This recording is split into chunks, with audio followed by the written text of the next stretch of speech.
Look, I really like Jose Diaz Balart. He is a host on MSNBC, but for some reason, I saw him kind of coalesce into that normal, stagnant talking point that seemed to make progressive a pejorative. In other words, make progressive seem like there's an issue with being progressive. So he asked the governor, or rather, he asked the DFL chair earlier on if somehow being a progressive, the governor Walz being a progressive creates a problem. I tell you what, listen to this segment of his interview, and then we'll take it on the other side.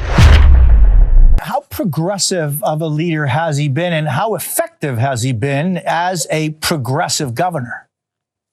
Well, look, I mean, you can try to put any label you want on the governor. The reality is he's passed legislation that's made a difference in people's lives.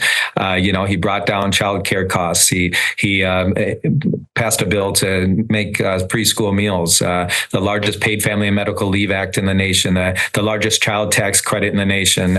He codified reproductive rights in our state, made the largest investment in our K-12 education system. These are all, of course, laws now that will improve families' lives and children's lives in this state. And if that's progressive, then so be it. As the governor said, progress is important, and moving forward and making sure that we're using power to make a difference is really at the heart of why he serves. I've known the governor for over 20 years. I've watched his remarkable career, both in Congress and then, of course, as our governor. And he has a great record of success to be able to tell to the American people. And you couple that with what Vice President Harris and President Biden have done for America these last 3.5 years. You have two public servants in Kamala Harris and Tim Walz who delivered for both the state and for the American people. You contrast that with Donald Trump and J.D. Vance, who have done nothing of any note while they have served in office, whether it was Donald Trump during his first term as president, and of course now with J.D. Vance. There's no legislation they can point to that actually made a difference in the lives of Americans. So you see, I mean, it's not that Balart was bad. It's just that the tonality that he gave the impression as if Tim Walz has to find some excuse to unprogressivize or conservatize, if those are words, his progressiveness. So I really got upset when I saw that piece, that segment. So I immediately sent J.D. Balart, Jose Diaz Balart, a tweet, and I said, J.D. Balart, I've always respected you as a journalist. I was disappointed with the implication and tonality with DFL Chair Ken Martin. This is the question you asked. How progressive of a leader has he been? How effective has he been as a progressive governor? The tone seemed almost pejorative, emphasizing progressive, even as most Americans say they want the progressive policies Ken Martin articulated by north of 70%.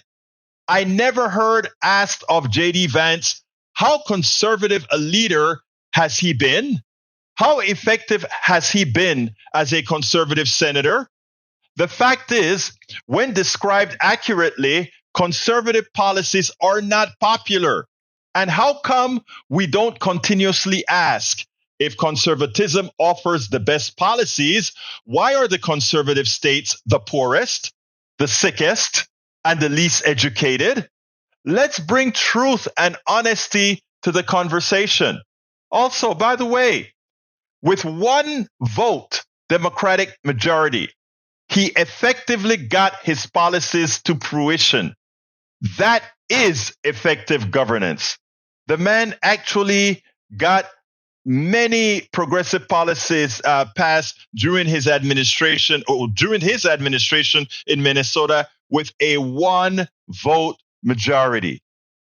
That is effective governing. And that is who Kamala Harris will have to work with her, to which I say kudos. Kudos to VP Harris for an excellent choice. we spend a lot of time deconstructing the news, trying to parse it into a form that everybody can understand. We try to find those little nitpicks where it flies above the fray, etc. If you really like these videos that we do, I want to ask a big favor. Please go ahead, number one, subscribe to our channel, and number two, please join if you can. Thank you so kindly for watching. Keep watching. Please remember to share. We must populate the entire internet with our progressive message, a message that we know is what most Americans say that they want. So help us, please join.